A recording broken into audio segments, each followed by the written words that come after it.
Hi everyone, my name is Monique and today is going to be a quick, easy video because there's just so much going on in my life right now. But yeah, if you have a ton of broken used crayons at home like we do, then this video will show you how you can make something incredible out of them.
So that's it for today, those 3 incredibly easy things to do with your leftover crayons.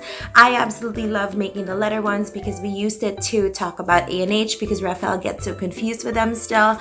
And the rocks were so easy to do. The kids love watching the crayons melt and they really like the pendants. So again, if you find this video something you can do at home, please consider liking, sharing, subscribing. And if you do end up making these crayon crafts, please tag me on my Instagram at Monique's Home or leave a comment below if you have any questions or you just want to connect with me. And again, I will see you next time, but please remember to make every day your own version of extraordinary because it is your unique family and your unique home. We'll see you next time.